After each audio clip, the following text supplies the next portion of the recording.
ભેસાણ તાલુકાના ચુડા સોરઠ મુકામે મહાકાળી ગરબી મંડળ દ્વારા નવરાત્રીનું ભવ્ય આયોજન કરવામાં આવ્યું. નમસ્કાર, સહજ ન્યૂઝ સાથે હું છું ગોપાલ ભેસાણિયા.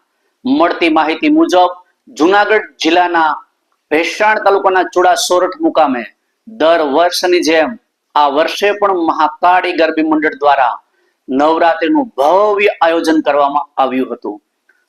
ગામના યુવાનો, વૃદ્ધો સૌ સાથે મળી આ મહોત્સવને અનોખી શોભા આપી રહ્યા છે. નવરાત્રી દરમિયાન નાનકડા બાળકો ખાસ આકર્ષણનું કેન્દ્ર બની જાય છે. નાના નાના બાળકો નવા માતાજીના રૂપમાં સજ્જ થઈ ગરબાનું જ્યારે આયોજન કરે છે ત્યારે તેમની આકર્ષક વેશભૂષા, નિર્દોષ મુખ પર ઝળહળતા ભાવ અને માતાજીની ભક્તિ જોવા લાયક બની જાય છે. માત્ર એટલું જ નહીં, રોજિંદા ગરબાની રાત્રે બાળાઓને પ્રસાદ રૂપે નાસ્તાની વ્યવસ્થા પણ કરવામાં આવે છે. માતાના આ મહોત્સવમાં કોઈ ખાલી હાથ ન જાય તે માટે મંડળ દ્વારા ખૂબ સુવ્યવસ્થિત આયોજન કરવામાં આવ્યું છે.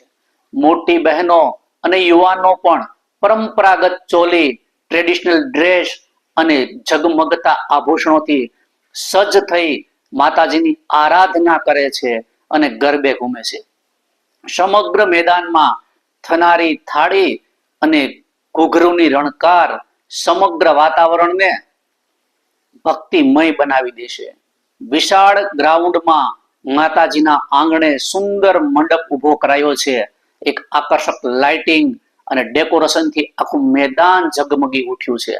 ગામના લોકો ઉપરાંત આસપાસના વિસ્તારના લોકો ખાસ આ અદ્ભુત દ્રશ્યો જોવા ઉમટી પડે છે.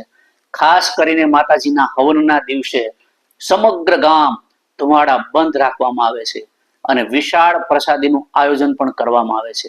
હજારોની સંખ્યામાં ભક્તો આ પ્રસાદનો લાભ લે છે.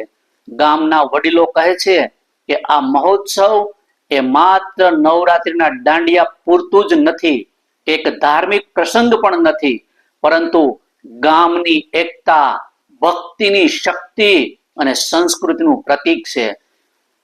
રિપોર્ટર રાજુ કારિયા, સહજ ન્યૂઝ, ચુડા.